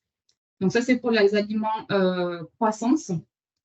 Et donc, on peut remarquer qu'on a une très bonne substitution du tourteau de soja par le tourteau de tournesol ici. Quand on incorpore à 10% dans le régime croissance le tourteau de tournesol, on arrive à réduire de 37 à 49% l'incorporation du tourteau de soja brésilien importé. Et en revanche, on maximise du coup la teneur en blé. Et on reste à des teneurs qui sont assez similaires en termes d'huile, malgré l'incorporation de tourteaux un petit peu plus gras. Au niveau du colza, on a une bonne substitution, alors moins bonne qu'avec le tourteau de tournesol, mais quand même une bonne substitution du tourteau de soja, entre 27 et 33% de substitution. Et là, en revanche, l'incorporation de tourteaux de colza dans ces régimes modifie aussi le ratio maïs-blé. On a tendance à avoir plus de maïs et moins de blé que dans le régime témoin. Donc, on passe d'un ratio à 1,6 à 3. Et donc, on minimise vraiment la teneur en blé. Donc, dans ces régimes-là, et on le verra, ça sera encore plus accentué dans la finition. Il faut aussi notamment faire attention au fait que ça peut avoir un impact sur la caractéristique physique en fait, des aliments préformulés et granulés. Au niveau des aliments finition, donc pareil, je vous remets le témoin ici en bleu. Donc là également, même constat au niveau du tournesol, on a une importante substitution du tourteau de soja, donc entre 62 et 88% de substitution, avec l'incorporation de 15% du tourteau test. Et on modifie également le ratio maïs-blé, donc avec une augmentation du maïs et une diminution du blé dans ces régimes. Et également pour le colza, donc une très bonne substitution aussi, entre 49 et 63% de substitution du tourteau de soja, et également une modification du ratio maïs-blé. Et donc là, on voit vraiment qu'on a bien diminué, notamment pour le colza, la teneur en blé dans ces régimes-là. Et on a augmenté de manière assez significative, et notamment pour le tourteau moyennement décortiqué, la teneur en huile. Donc attention à la durabilité de ces granulés et également à l'appétence. Au niveau rapidement des principales caractéristiques de ces régimes, donc on a essayé de faire des régimes bien sûr ISO, donc ISO en énergie, ISO en protéines, ISO en calcium, phosphore, enfin minéraux et acides aminés digestibles. Par contre, là, ce qu'on a subi, c'est au niveau de la matière grasse, hein, en fonction des différents points de matière grasse des différents tourteaux et des fibres. Ce qu'on peut quand même voir, c'est que la teneur en fibres dans les régimes avec le tourteau de tournesol reste quand même assez similaire aux témoins quand on est dans des régimes fortement décortiqués. On reste dans des valeurs vraiment similaires pour la cellulose brute, le NDF et l'ADF, et également l'ABL. C'est un peu moins vrai pour le poids. Alors, ça reste vrai pour le poids fortement décortiqué, un petit peu moins au niveau de la ligne. Et on fait exactement le même constat pour le régime finition, en fait, où on est resté ISO également dans tous les régimes, énergie, protéines, acides aminés, minéraux, et où on subit sur la matière grasse. Et finalement, pareil, les régimes fortement décortiqués ont des teneurs quand même assez similaires au régime témoin. Donc, comme on avait modifié quand même le ratio maïs-blé et puis l'incorporation de tourteaux gras, voilà, pouvait jouer aussi sur la tenue du granulé, on a réalisé des analyses de durabilité de ces aliments. Donc, on a regardé la caractéristique physique. Donc déjà, ce qu'on peut voir sur ces graphiques, c'est qu'il y a quand même beaucoup de variabilité entre les différents tourteaux et le témoin. Et ce qu'on peut noter notamment, c'est que le témoin donc, a une durabilité qui est entre 65 et 65% à peu près, ce qui n'est pas très bon. Donc là, c'est plus en lien avec un problème de maîtrise du process à l'usine, plutôt qu'en lien avec la composition de l'aliment, parce que c'était un aliment classique avec, enfin, il y avait une teneur en huile et en blé très correcte pour faire un granulé qui se tient bien. On peut voir par contre pour les régimes fortement décortiqués, c'est ceux qui avaient quand même la meilleure durabilité à hauteur de presque 90%. En finition, sur ces tournesols fortement décortiqués, on reste à peu près à la même hauteur. Par contre, sur les tourteaux de colza, on diminue un petit peu la durabilité de ces granulés. C'est essentiellement dû, on l'a vu tout à l'heure, à la diminution de la teneur en blé et notamment l'augmentation de la teneur en huile. C'est ce qu'on voit ici où j'ai fait des corrélations entre la durabilité et puis les différents indicateurs qui pourraient jouer sur la durabilité de ces granulés et notamment l'incorporation d'huile a notamment joué sur la durabilité de ces granulés. Donc, au niveau des résultats, donc, tout d'abord, au niveau de la mortalité, donc, ce qu'on remarque, c'est qu'on a, sur ces graphiques-là, on a un pic de mortalité à 4 jours d'âge, ce qui est très probablement en fait, lié à la qualité du poussin, qui sont issus soit du niveau de très vieilles repos ou de jeunes repos, mais qui n'est pas lié à la qualité du démarrage. Et ensuite, on a très peu de mortalité sur tout le reste de l'essai, notamment lorsqu'on distribue les tourteaux tests. Et donc, on atteint au total à peu près 7% de mortalité. Donc, ça reste très correct et il n'y a pas d'impact, on va dire, des tourteaux tests sur la mortalité des animaux. Au niveau des performances de croissance et de consommation, donc là, je vous ai mis un bilan en fait de toutes les analyses individuelles sur le poids vif final, le gain moyen quotidien et puis la consommation totale d'aliments et l'indice de consommation donc sur toute la durée d'élevage. Ce qu'on peut voir, c'est qu'on a une meilleure croissance avec l'aliment témoin, que ce soit en termes de poids vif final ou de GMQ, même s'il n'y a pas vraiment de différence significative entre les deux tourteaux de tournesol fortement décortiqués. Les valeurs restent quand même à une tendance plus supérieure au niveau du régime témoin. En revanche, au niveau de la consommation et de l'indice de consommation, on n'a pas de différence significative entre les lots. Bien que le lot témoin a aussi tendance à avoir une consommation plus élevée que dans les autres régimes et également une meilleure valorisation, un meilleur indice que dans les autres régimes, sauf dans celui qui est le tourteau de colza fortement décortiqué. Alors ici, je vous ai mis des datas en rouge. En fait, c'est au niveau de ce régime-là, au niveau de cette mangeoire, il y a eu 2 antennes sur les 4 qui ont été relevées pendant 3 jours. Lui, une erreur humaine sur la période de finition, ce qui fait que du coup, les animaux, quand ils se sont présentés pour aller consommer l'aliment, n'ont pas été détectés, ce qui fait qu'on sous-évalue la consommation dans ces régimes-là. Donc, bien sûr, je les ai sortis Je vous les ai mis à titre indicatif, mais on voit bien que la consommation n'est pas du tout similaire aux autres. On n'est pas du tout dans les mêmes de grandeur. Parce que, bien sûr, tous les repas n'ont pas été détectés. Donc, je les ai sortis ensuite de l'analyse. Mais je pouvais au moins vous présenter en termes de poids et de GMQ, ça ne posait pas de problème. Mais sur la consommation d'aliments, malheureusement, on a perdu de l'information. Donc ensuite, on n'a pas de différence, on va dire, significative entre les témoins et les tourteaux de tournesol fortement décortiqués. Je ne vais me concentrer que sur ceux-là, du coup, en tourteaux de tournesol. Mais ils ont tendance à avoir une croissance, ces tourteaux de tournesol, un petit peu plus faible et une consommation un peu plus faible que les régimes témoins. Et au niveau des tourteaux de colza, ils semblent quand même moins bien valorisés que les autres, avec un plus faible poids vif en fin d'élevage, un plus faible GMQ. Et également un plus grand indice pour le tourteau de colza moyennement décortiqué. Donc, comme on disposait quand même de l'outil Birdie, je vous présente on va dire les graphiques avec les croissances journalières. Ce qu'on peut voir essentiellement, alors c'est assez tassé, mais bon, il faut faire confiance. Ce qu'on voit, c'est surtout que le lot témoin décroche des autres lots sur la période de finition. Donc, il est ici en vert.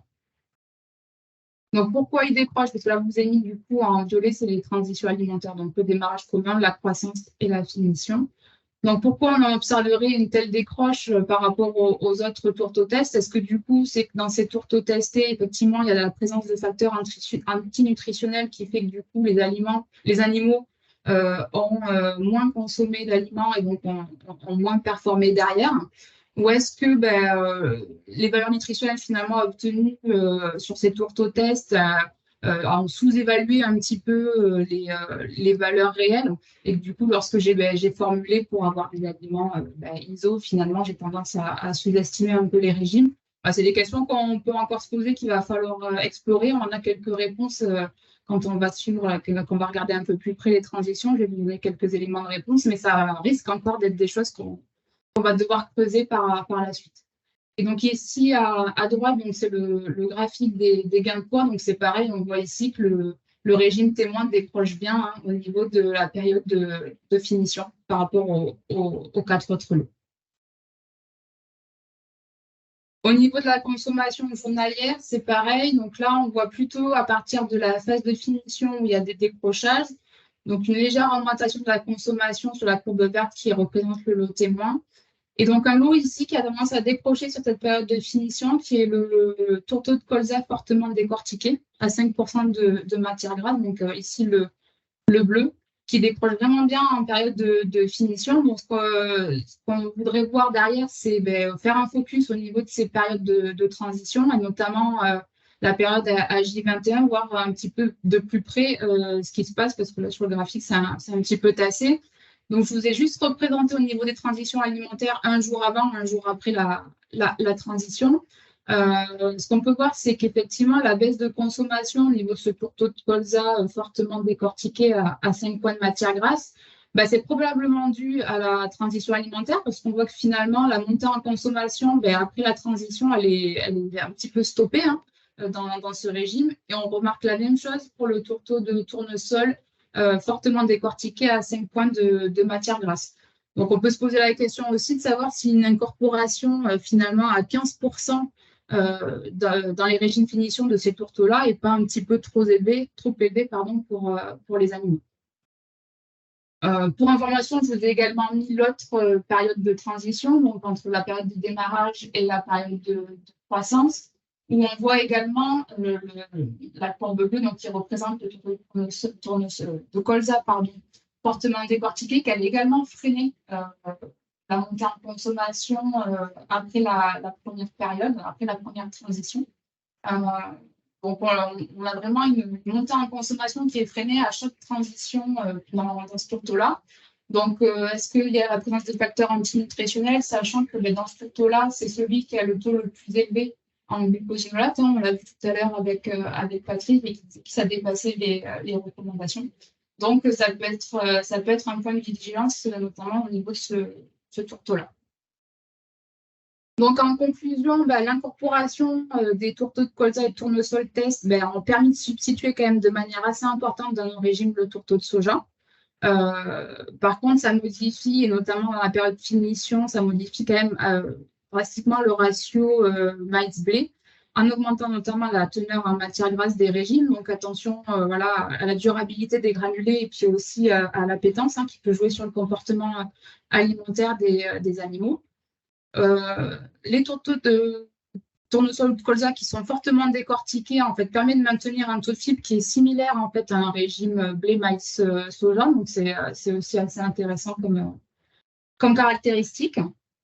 Et au niveau des performances, donc les lots avec les tourteaux de tournesol, ils ont tendance à avoir quand même des performances un peu moins bonnes que les lots témoins au niveau du poids, de la consommation et de l'indice, bien que du coup, ce ne soit pas forcément dû à un problème de présentation physique de l'aliment, puisque la durabilité était autour de 90% dans ces lots-là, alors que c'était à 60% pour le témoin. Mais ça serait plutôt dû soit à la présence de facteurs antinutritionnels ou alors une incorporation en période de finition de 15% qui est peut-être un peu élevée pour les animaux.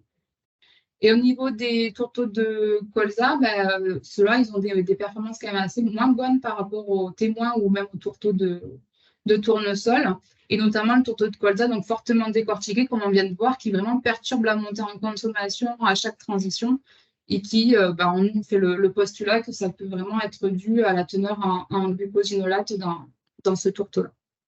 Voilà. Je vous remercie de votre attention, et puis donc si vous avez des questions, je suis là pour y répondre.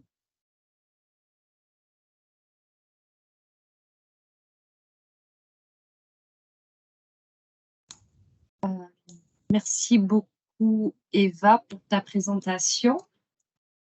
Là, il n'y a pas eu de questions. J'avais une question pendant ta présentation sur la durabilité des aliments.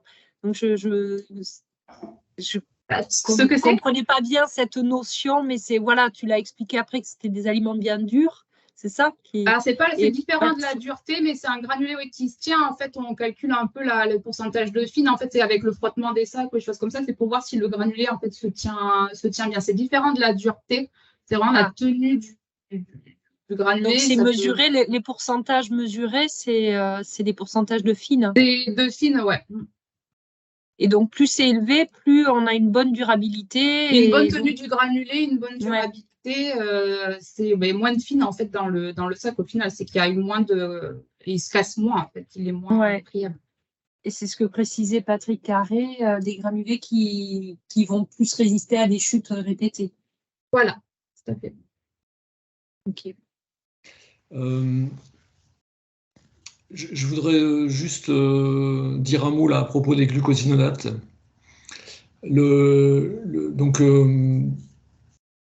Comme on pouvait s'y attendre avec les valeurs élevées, il semble que ces glucosinolates impactent le fonctionnement des animaux. Les valeurs qu'on a obtenues sont des valeurs un peu maximales, des valeurs pour lesquelles on n'a pas cherché par des traitements thermiques à accentuer la dégradation des glucosinolates. Donc, ça nous donne un petit peu une idée du maximum de glucosinolate qu'on peut avoir dans ces tourteaux, et donc ça ouvre la nécessité de réfléchir à des évolutions du process pour essayer de les réduire et de les rendre non nocifs. Et donc c'est un aspect important de ce qui va suivre ensuite dans nos travaux, hein. Ça va être de regarder comment, par des améliorations du procédé, on peut aller vers une espèce d'inactivation ou de réduction de la nocivité des glucosinolates.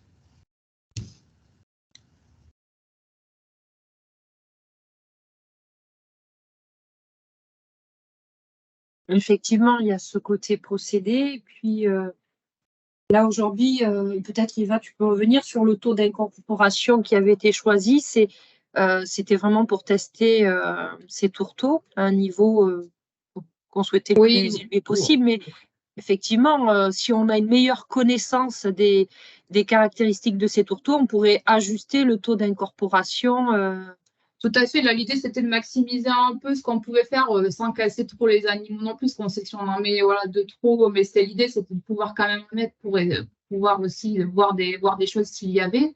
On voit que finalement, peut-être qu'en finition, 15% sur certains, c'est peut-être un peu trop. Après, l'idée, c'est peut-être aussi de travailler sur des doses réponses ou autres, hein, pour essayer de voir quelle est l'incorporation optimale qu'on pourrait mettre. Parce que l'idée, comme on le disait, c'était pas forcément de substituer la totalité du soja, mais déjà, si on arrive à substituer une partie, ça serait déjà top avec ces procédés-là.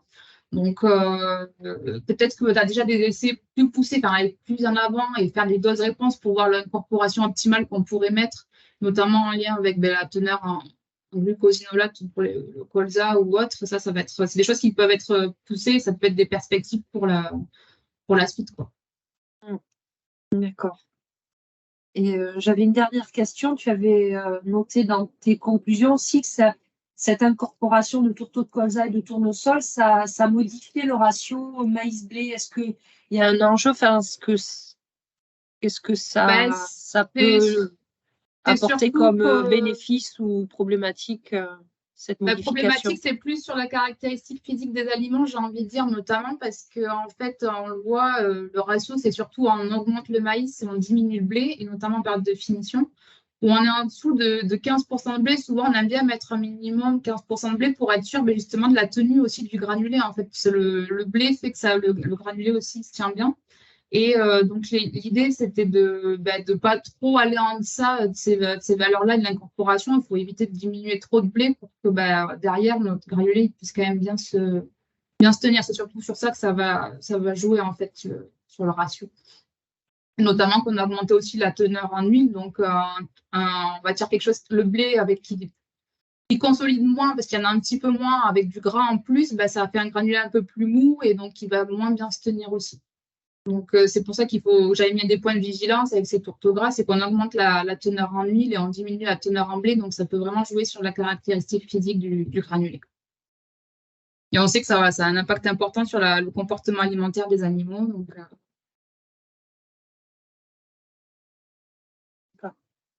merci. Bien.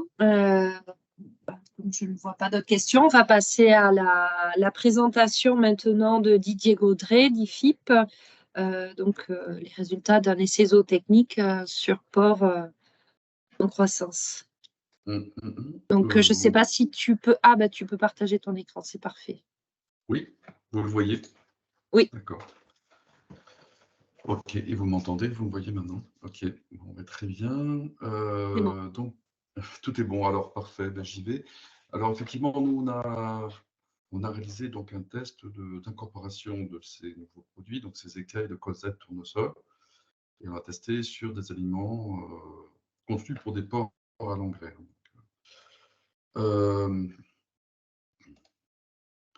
Alors, les écailles de colza, tout d'abord, quand on compare les valeurs par rapport à celles du tourteau de colza, donc on voit qu'on a une augmentation de la teneur en protéines, une diminution de la teneur en cellulose brute, hein, donc voilà. Avec le fait du traitement, donc on se retrouve avec des teneurs en matière grasse plus élevées que ce que l'on a l'habitude d'avoir dans les tourteaux. Voilà, donc on passe On est à 5,6% pratiquement. Alors, toutes ces données sont sur brut, hein, puisque ce sont les valeurs qu'on utilise en formulation. Et alors, autant les tourteaux de colza, donc on s'est calibré en termes de valeur nutritionnelle, autant les écailles, là, on n'avait pas de valeur spécifique pour le porc. Donc, on a fait des estimations à partir du logiciel EvaPig, qui est fourni par l'INRA et qui permet de recalculer la valeur d'un tourteau de colza, enfin de toutes les matières premières, hein, d'ailleurs, qui sont dans les tables. Et, mais là, ce sont vraiment des données estimées parce que là, on sort un peu quand même du champ de. Il y a beaucoup de différences entre le tourteau et l'écaille. Enfin, ces équations qui sont disponibles sur EvaPig sont valables à proximité du produit, quoi. Mais plus on s'en écarte, vous comprenez bien que plus c'est difficile, moins c'est précis finalement, quoi. Voilà. Alors ceci dit, bon voilà, donc on a calculé des valeurs énergie nette et lysine digestible qui sont les deux ingrédients majeurs pour nous en termes de formulation. Donc les glucos ont effectivement été élevés sur ces lots, en tenir compte effectivement dans le regard qu'on pourra apporter aux résultats. Donc la même chose pour les écailles du tournesol comparé au tourteau. Alors j'ai mis le tourteau semi-décortiqué, c'est pas le non décortiqué, ça n'est pas le décortiqué aussi qu'on a sur le marché, c'est un semi-décortiqué, puisque c'est le seul qui est disponible, enfin c'est les deux seuls qui sont disponibles sur la base de données EvaPig. Il n'y a pas de tourteau décortiqué de tournesol dans la base EvaPig. Voilà. Donc néanmoins, donc, même procédé, donc un produit plus concentré, hein, l'écaille, et plus concentré en protéines, pardon, moins concentré en cellulose rude, bien sûr, et puis avec une teneur résiduelle de matière grasse qui est liée au process.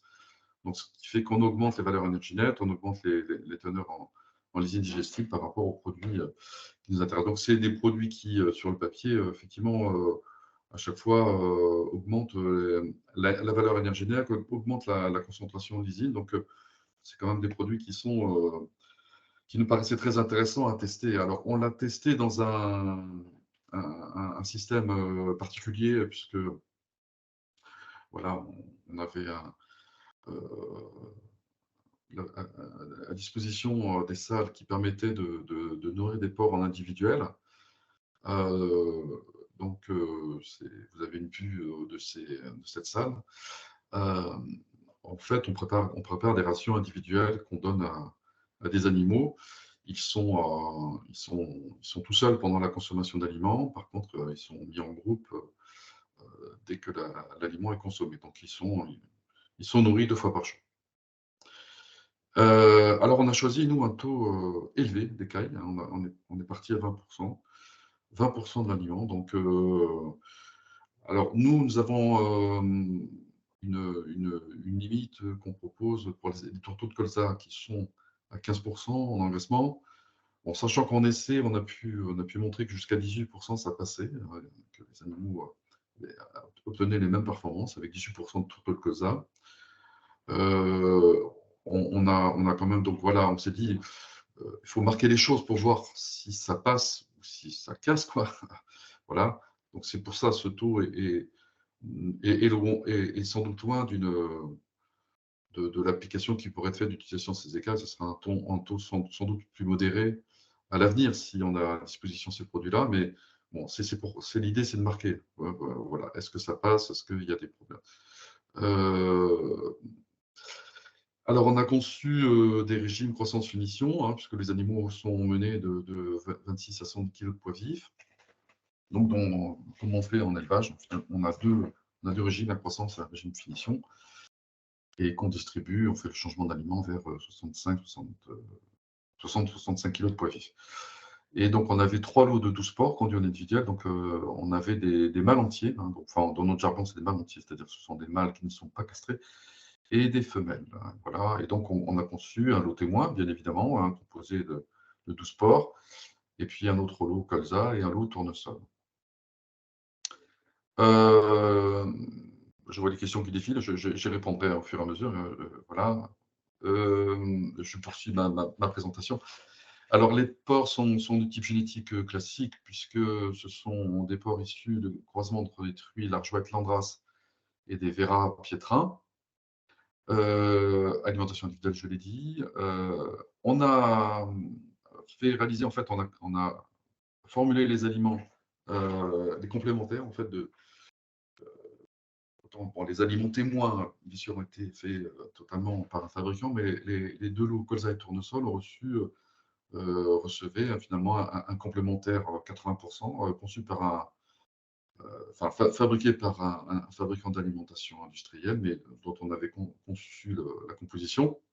Et il était ajouté quotidiennement, de façon manuelle finalement, à la ration des porcs, les 20% d'écailles, de colza ou de tournesol selon le lot auquel on s'adressait. Donc il y a eu un plan d'alimentation qui a été défini, je crois que on en parle un petit peu, et puis on a recueilli l'ensemble, alors voilà, les refus, parce que forcément un animal qu'on met comme ça, il peut y avoir une part de refus, donc il faut prélever la totalité du refus à l'issue à l'issue du repas, prélever un échantillon, mesurer une quantité de matière sèche, afin de déterminer la quantité d'aliments qui n'a pas été consommée, de bien cibler donc finalement la consommation des animaux.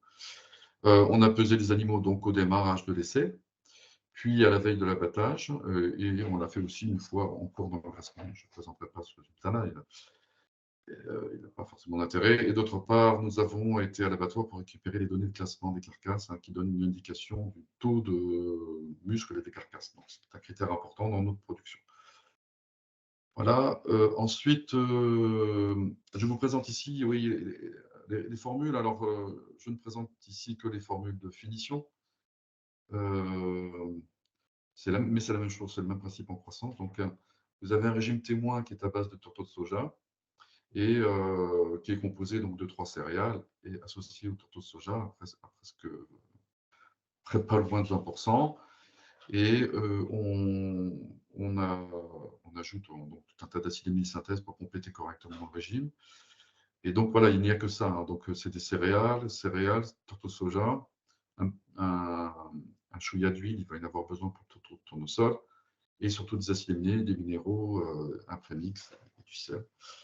Voilà, et puis on fixe des valeurs nutritionnelles. Alors, pour parvenir au taux d'incorporation souhaité, d'écailles de tournesol et de colza, donc qui était de 20%, ça conduit à sortir le tourteau de soja des formules. Hein, donc, vous voyez qu'on teste vraiment des extrêmes un petit peu. Hein, on cherche à pousser les murs, et on réalise des formules qui sont équivalentes sur le plan nutritionnel. Alors, pour nous, l'équivalent sur le plan nutritionnel, ça veut dire une valeur en énergie nette. Alors, c'est EN, hein, qui est indiqué ici avec un petit c à côté.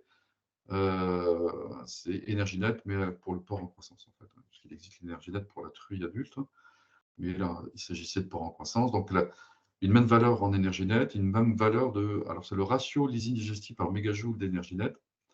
Ce ratio aussi, il doit être équivalent. Et on doit faire aussi attention à respecter des minima en termes des autres acides aminés. Donc, c'est la notion de protéine idéale qui est ici adaptée, donc avec un respect d'une teneur minimale en tréonine qui on fixe autour de 65, le tryptophane autour de 19. Et la vanille, je la mets pas pour mémoire, mais on cherche un rapport qui soit au minimum de 65-70%. Donc là, on est à 80%, donc ça ne pose pas de problème. Voilà, et on a rajouté un petit peu d'huile effectivement dans l'aliment tourteau de tournesol, puisqu'on a un petit déficit en énergie, donc il fallait compenser avec quelques points d'huile là, pour compenser sur le plan énergétique, pour avoir ce même niveau d'énergie. Voilà ce que je peux dire sur les formules. Alors, on a appliqué un plan d'alimentation. Alors, les animaux sont individuels, donc ça les change un peu d'environnement, quand même, parce qu'ils sont en post-sevrage en gros. Donc, c'est un logement un peu particulier. Et donc, il y a, dès les premiers jours d'entrée en engraissement, il a fallu réviser un peu le plan d'alimentation. Donc, il y a un petit décrochage du plan d'alimentation parce que les animaux ne suivaient pas le plan d'alimentation. Il y a eu différentes raisons à ça. Donc, il y a le changement de logement, donc, qui est quand même important. Hein. Et puis, les chaleurs, en fait, on a commencé à avoir des températures qui se sont élevées pendant tout l'essai. Donc, en fait, c'est un essai qui a démarré au mois de mai. Et donc, voilà, ça commençait les températures chaudes. Et puis, en plus, avec des mâles entiers. Donc, le mâle entier, alors c'est un mâle qui n'est pas castré, par définition. Enfin, c'est un langage qu'on a dans notre filière. Mais ce mâle, on vient de passer en début d'année 2022. Donc, on venait de passer finalement à cette production-là, parce qu'on était avant avec une production de mâles castrés. Et donc, effectivement, c'est un animal qui se conduit un peu différemment. Donc, il faut aussi qu'on s'habitue. Donc là, on est peut-être parti un peu trop haut au démarrage. Donc voilà, ceci impliquant cela, voilà ce à quoi on est arrivé en termes de résultats avec ces aliments très différenciés et pour lesquels on cherche vraiment à marquer voilà, des différences. Alors, je n'ai pas fait de statistiques sur ces résultats-là, puisque voilà, avec 12 animaux, même maintenus individuels, ça fait 12 unités expérimentales. C'est quand même un petit peu juste pour faire des statistiques et puis bon, voilà. Donc, mais en tout cas, les résultats bruts sont les suivants et on est parti d'un poids moyen identique pour tous les lots. Alors, ce à quoi on procède quand on fait une mise en lot comme ça, on a 3 traitements. On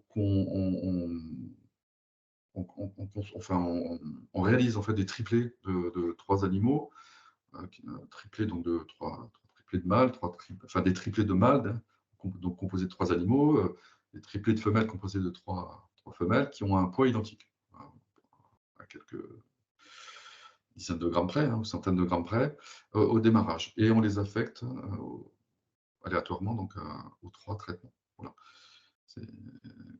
Alors, donc après, à la fin, on a obtenu un poids final. Donc, c'est un poids juste avant abattage, un poids vif, donc la veille de l'abattage. Donc, ils sont pour le témoin 108 kg, 106 environ, 106, enfin, autour de 106 pour les 2 autres lots avec écailles. Donc, un petit décalage de poids qu'on voit en termes de GMQ, donc 784, 767, 771. Bon, d'expérience, alors déjà, ce n'est pas un niveau de GMQ très élevé, mais voilà, toute la période a été très chaude. Donc, ils ont souffert quand même, ils ont été. Voilà. On a un petit décalage de GMQ en défaveur des lots avec écailles, qui, en général, pour avoir des écarts significatifs, il faut quand même atteindre 25 grammes. Chose qu'on n'a pas, on n'a pas forcément ici, mais voilà, donc c'est un écart que je note, mais voilà, il est sans doute, si on avait mis même avec des effectifs importants, peut-être qu'il ne serait pas sorti significativement. Mais bon, en tout cas, il faut quand même le regarder de près. La CMJ, alors c'est la consommation moyenne journalière, donc elle est un cran plus faible, parce qu'on a, malgré qu'on appliquait un même plan de rationnement, les animaux avec colza et tournesol ont essuyé plus de refus que l'eau témoin. C'était assez net. Voilà, donc on avait plus de refus. Donc, bien évidemment, donc ça, quand il y a un refus, on déduisait la quantité d'aliments refusés, donc de la quantité d'aliments distribués au départ. Donc, ce qui fait que la quantité d'aliments consommés diminue. Alors, c'est pas grand-chose comme ça, mais voilà, ça se voit quand même en termes de refus. Je peux vous dire. Donc, en termes d'indice de consommation, tout ça se tient un peu, même si ça a l'air de décrocher un peu pour colza tournesol, mais de même réflexion, tout ce que je vous disais par rapport au GMQ, un écart de cet ordre-là au niveau indice de consommation a peu de chances de devenir significatif. Il faut au moins atteindre 0,05 points, donc là on ne les a pas. Voilà, donc on ne s'inquiéterait pas forcément de ça. Et le poids carcasse, se tient, étant en logique parfaite, en bonne logique avec le poids final. Alors, on a un petit décalage de poids carcasse. Ensuite, les TMP, alors TMP, ça veut dire le taux de muscle des pièces, c'est un jargon, enfin, c'est pour estimer le taux de viande de la carcasse. Donc, on veut, le marché en porc, c'est d'avoir des carcasses qui soient relativement maigres, donc qu'il y ait une proportion de gras qui ne soit pas trop importante. Et donc, le producteur est encouragé financièrement à produire des carcasses plutôt maigres. Donc, ce qu'on voit ici, c'est que le TMP, il décroche un peu par rapport au témoin pour le lot colza, donc un point, là, c'est quand même pas négligeable. Et en fait, le TMP est lié à ce calcul par des mesures de G3 et M3. Alors, G3, c'est une épaisseur de gras, et M3, c'est une épaisseur de maigre, ou une épaisseur de muscle, si vous voulez. Et on voit qu'en fait, on a un petit peu plus de gras, sans doute, 1 millimètre de plus pour les colzas, ce qui explique sans doute ce TMP qui est décalé d'un point. Voilà. Donc, une production de gras un peu plus important. Puis, le M3 aussi, bon, là, il y a 2-3 mm, c'est un petit peu en décalage aussi. Alors, on n'a pas tout à fait la même chose pour le tournesol, il est à 62,5 en TMP. Le G3 est même meilleur, parce qu'on voit là, nos productions, on cherche à avoir des GM3 pas trop, le moins élevé possible, c'est ça qui est encouragé. Et bon, en M3, ça a l'air de se tenir, mais enfin, bon, c'est quand même un petit peu décalé par rapport au témoin. Voilà. Donc, ce que je conclus, moi, de cette expérience que nous avons réalisée, c'est que finalement, malgré un taux élevé d'écailles, les performances ont été satisfaisantes, en tout cas par rapport aux témoins, et surtout, voilà, ne nous conduisent pas à rejeter l'intérêt de ces produits-là. C'est vraiment notre première réflexion et réflexion majeure. Donc, il y a quelque chose à gratter. On est tous à chercher des solutions pour limiter l'incorporation de soja. Donc, celle-ci présente quand même des atouts, il faut regarder de près. Bon, on a des deltas, des croissances un peu inférieures. Hein, effectivement, indice de consommation, c'est peut-être moins net, mais bon, il y a peut-être quelque chose quand même. Une CMJ, des problèmes de consommation avec les écailles qui sans doute nécessitent d'être... comment dire, il faut les prendre en compte, voilà, dans le résultat. Alors, on ne s'est pas placé dans les meilleures conditions, parce que donc un mode de logement déjà qui conduit à des consommations qui ne sont pas forcément idéales. On a eu un été très chaud, je ne reviens pas, et puis on a eu aussi, on a testé un taux élevé d'incorporation. Voilà. Après, des carcasses, effectivement, avec des petites différences qui sont sans doute en lien avec la justesse, enfin la qualité que l'on a de mesure de la qualité nutritionnelle de ces produits. Je pense que c'est pas plus compliqué que ça. Il faut avoir des bonnes valeurs de digestibilité, ça devrait aller mieux. Donc, ce que nous proposons, ce que nous indiquons, enfin voilà, avec fermeté, enfin intérêt, grand intérêt pour ces produits-là, c'est que il faut travailler avec des produits dont on a caractérisé donc correctement les valeurs nutritionnelles. Donc, c'est des mesures de digestibilité qui ont été faites sur la volaille, mais qui n'ont pas été faites sur le porc dans ce cas-là. Donc, il faut au minima quelques mesures de digestibilité. Il faudrait effectivement, alors donc ce qui n'a pas du tout été prévu dans cet essai, donc un nombre d'animaux suffisant pour un traitement statistique. On n'avait pas des quantités aussi énormes de produits disponibles. Hein. Donc, on s'est adapté aux moyens qu'on nous mettait à disposition, parce que là, un cochon en essai, nous, c'est 250 kg par porc. Donc, si on met à 20%, vous voyez, ça fait des quantités tout de suite importantes. Et là, donc, il faut que le pilote de chez Terre Innovia puisse nous fournir des quantités plus importantes. En tout cas, il faudra revoir les taux d'incorporation, parce que là, on a vraiment été en borderline. Donc, il faudrait revenir à des teneurs un peu plus faibles, 15%, ça sera tout à fait raisonnable. Et puis éviter les périodes estivales pour les essais, de ce type-là en tout cas. Voilà, mais très bon, enfin, produit intéressant en tout cas, à voir de façon plus profonde. Voilà. Alors, je ne sais pas s'il y a des questions, je suis bien sûr... Enfin, j'ai vu en passer, mais je ne les ai pas du tout regardées, donc Sylvie, si tu peux Oui, c'était tout d'abord en début de ta présentation des questions pour repréciser ce qu'on entendait par écaille versus les tourteaux. Et donc, dans la conversation, Patrick Carré et moi-même avons bien précisé que quand tu parlais donc des écailles de colza, des écailles de tournesol, on est bien sur ces tourteaux expérimentaux dont on parlait depuis le début. Hein, donc, oui. Ces tourteaux obtenus avec du décortiquage. D'ailleurs, dans ce cas-là, toi, tu as vous avez testé sur porc les tourteaux. Dans les différentes combinaisons qu'on a proposées, c'était les tourteaux les plus déshuilés et les plus décortiqués. Oui. Oui, alors les écailles, c'est le terme que vous avez proposé pour ces produits-là. Je ne suis pas sûr que ce soit Oui. la meilleure désignation. C'est pas très. Ouais, peut-être Patrick. pas très- Voilà, c'est peut-être un terme qu'on va utiliser plutôt ici dans les ateliers. On va parler d'écailles, mais effectivement, par rapport aux utilisateurs, on va plutôt parler de tourteaux expeller. Peut-être Patrick peut repréciser. Oui, je ne sais pas si vous voyez mon partage d'écran.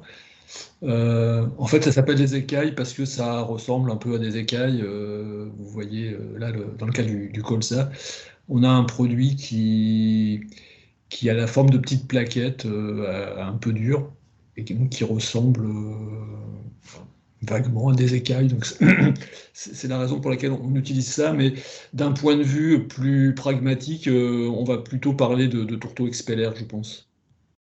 Oui, je pense. Oui, et puis ils ne sont peut-être pas utilisés sous cette forme-là. Enfin, quand IFIP les a ajoutés dans l'alimentation des porcs, ça avait été retravaillé. Alors, c'était peut-être pas, il n'y a pas eu de fabrication de granulés, ça n'a pas été incorporé dans des granulés comme ce qu'a pu présenter Eva Pampouille pour les volailles. Non, parce que c'est difficile d'introduire quand même voilà, un petit volume comme ça d'aliments dans une usine. D'une matière première, on avait 400 kilos. Quoi. Donc, voilà, c'était trop compliqué. Là. Mais après, ça se fait bien aussi en mélangeant.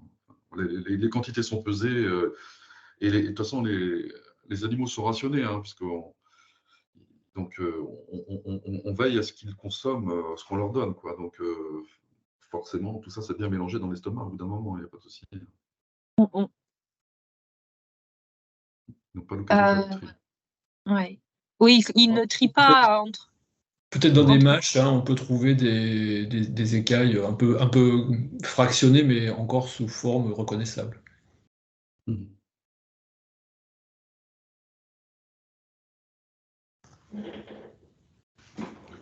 Moi, j'avais une question par rapport au tourteau de colza.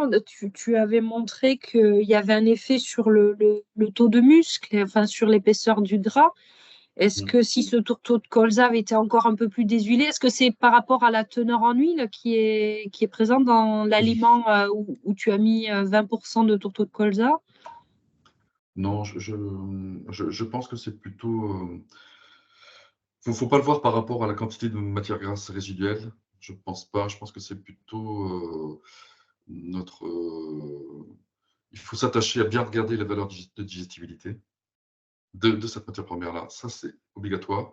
Après, il y aura toujours des variations sur l'estimation des carcasses. Il y aura toujours des variations. Elles peuvent dépendre du profil des animaux. Enfin, elles peuvent dépendre de tout un tas de choses. Donc, non, ne mettons pas ça en rapport avec la teneur résiduelle de matière grasse. Je pense que c'est autre chose. Voilà, des animaux qui ont été retenus un peu plus longtemps, enfin, qui n'ont pas eu la croissance optimale, parce qu'on avait peut-être un tout petit déficit en lysine, je ne sais pas. Mais voilà, pas de rapport à la matière grasse résiduelle. À ce stade-là, on ne peut pas voir ça comme ça. D'ailleurs, dans la formulation des aliments, vous avez rajouté de la lysine, hein, c'est bien ça? Et avec des teneurs différentes suivant si c'est l'aliment témoin, l'aliment avec colza, l'aliment avec tournesol. On part de loin si on veut remplacer complètement le soja. C'est-à-dire que le soja, nous, il y a 25 grammes de lysine digestive. Donc, au mieux, dans les tourteaux de colza, on est à 12. En tourteau de tournesol, c'est autour de 8. Donc, là, c'est les tourteaux, je ne parle pas des écailles. Et vous avez vu, les écailles, on a augmenté pas mal. Mais même avec des écailles, ce n'est pas le bon terme. Mais on ne parvient pas à remplacer un pour un le tourteau de soja. Non. Donc, c'est un outil supplémentaire, ces produits-là, qui peuvent nous aider à concurrencer le soja, à nous rendre plus autonomes. C'est ça que l'on cherche. Les acides aminés de synthèse. Non, par rapport au tourteau de soja. Donc, finalement, quand on remplace, comme on l'a fait effectivement au maximum de ce qu'on pouvait faire, eh bien on est obligé de rajouter de la lysine de synthèse en complément parce que même si ces produits-là sont enrichis en lysine, ils ne sont pas aussi concentrés en lysine que le tourteau de soja. Donc il y aura toujours un décalage, mais c'est pas grave. Enfin, alors, les acides aminés de synthèse, c'est des produits qui sont très courants dans nos productions, donc après, c'est très facile de pouvoir les ajouter et à des prix tout à fait économiques. Hein, donc, il n'y a pas de souci pour ça. Il faut travailler sur une amélioration des produits que l'on a à disposition en France, colza, tournesol. Moi, je milite pour ça. Et après, l'ajustement des formules et la composition en acide aminé qu'on va rajouter va se faire tout à fait de manière indépendante et libre. Hein, donc, ça n'est pas un problème. Voilà.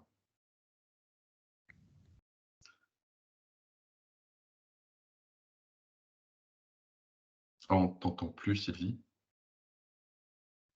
Oui, bien, merci. Je ne vois pas d'autres questions. Donc, je vais passer la parole maintenant à Corinne Perronnet pour la partie conclusion. Il y aura peut-être d'autres questions un peu plus globales, générales, si vous voulez les poser dans la conversation encore. Donc, je vais partager mon écran pour la diapo de conclusion. Merci Corinne Perronnet. Merci. Je te laisse la parole. Merci Sylvie, est-ce que tu peux passer la diapositive suivante? Écoutez, je vous remercie beaucoup pour toutes ces présentations qui ont montré beaucoup de choses. Plein de mots-clés ont été abordés, plein de mots-clés ont été cités, tant les atouts que les questions, les limites, j'ai envie de dire, de tous ces travaux et surtout l'impérieuse nécessité de continuer. Et donc, on a vu que sur le plan du process, on peut, grâce à des process innovants, aboutir à des teneurs en protéines élevées avec des digestibilités améliorées et elles-mêmes élevées. On a vu qu'il y a besoin, bien évidemment, d'optimiser ces process, de passer d'un stade pilote à un stade plus industriel pour à la fois stabiliser les qualités, les rendre productives, etc. On a Patrick a abordé le terme de réduire la nocivité des glucosinolates. On a vu qu'on avait un peu tendance à les concentrer. Qu'en est-il de leur nocivité? Peut-on travailler là-dessus? Donc, tout un travail sur les process.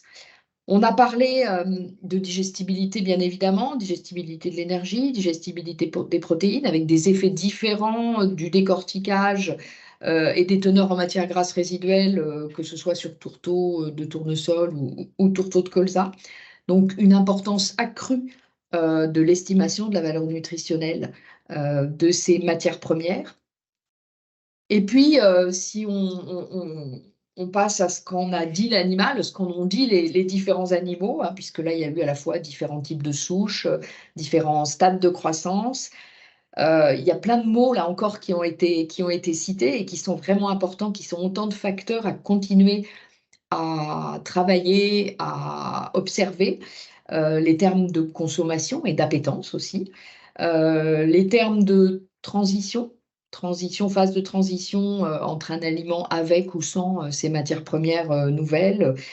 On a parlé de taux d'incorporation. Là encore, ils ont souvent été maximisés pour essayer de voir un maximum d'effets, mais ne faut-il pas effectivement éventuellement tester des taux d'incorporation plus conformes à ce qui pourrait être fait en vrai dans des essais, dans des incorporations en aliments composés qui ne seraient plus en essai. Donc j'arrive bien évidemment à ces aspects passage à des conditions d'élevage qui ne seraient plus expérimentales pour voir réellement comment ça fonctionne. On a parlé donc évidemment avec les taux d'incorporation des ratios maïs-blé qui eux-mêmes ont des effets sur la durabilité des granulés. Après, en termes de performance, on a parlé de croissance, de GMQ, d'indice de consommation qui pouvaient être un petit peu modifiés. y compris de la qualité des produits animaux, les taux de muscle, les épaisseurs de graisse, etc. Donc, voilà, autant de questions qui restent à approfondir. On a parlé aussi donc de l'apport des acides aminés de synthèse parce qu'effectivement, on ne peut pas remplacer point par point sans apporter un certain nombre de compléments. Ça me laisse penser aussi que quand on parle de lysine, peut-être que en ce qui concerne les porcs et les volailles aussi, peut-être que les légumineuses et notamment des pois, févroles pourraient apporter peut-être en partie ces compléments de lysine. Donc peut-être à tester aussi. Et puis, donc le passage en conditions non expérimentales, en tout cas plus type, je dirais, élevage classique. Et enfin, tout un travail complémentaire, bien évidemment, à faire lorsque des produits seront plus stabilisés en termes de process et en termes de modalités d'usage dans les différents types d'élevage. C'est en fait le verdict de la simulation économique. Quels seraient les prix d'intérêt de ces différents types de matières premières dans différents contextes de ratio de protéines sur énergie, par exemple, et puis donc pour ces différentes espèces animales. Donc voilà, autant de questions qui restent, mais des résultats, en tout cas, des pistes très prometteuses. Donc l'aventure continue, assurément. On imagine déjà la suite du projet Cap Protéines. On est en train de le construire. On espère bien pouvoir le mettre en place très très prochainement. Voilà, je vous remercie.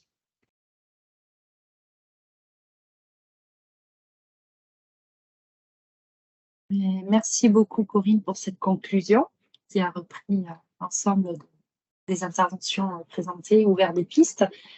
Et donc, je vous remercie beaucoup pour votre attention. Donc, s'il y a des questions, vous pouvez encore les poser là, maintenant. Peut-être des remarques.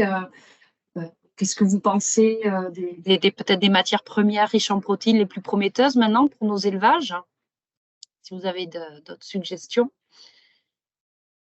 Sachez que donc il y aura encore un webinaire mardi prochain. Là, on sera plus autour des légumineuses pour l'alimentation humaine, en parlant de la qualité des graines jusqu'aux propriétés des légumineuses pour formuler pour les produits alimentaires, leur qualité gustative et la perception des consommateurs. Bien, au revoir. Il n'y a plus de questions. Voilà, j'ai l'impression qu'il n'y a plus de questions.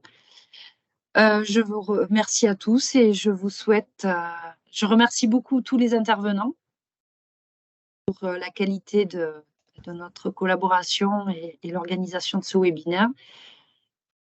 Et je vous souhaite à tous une très bonne journée.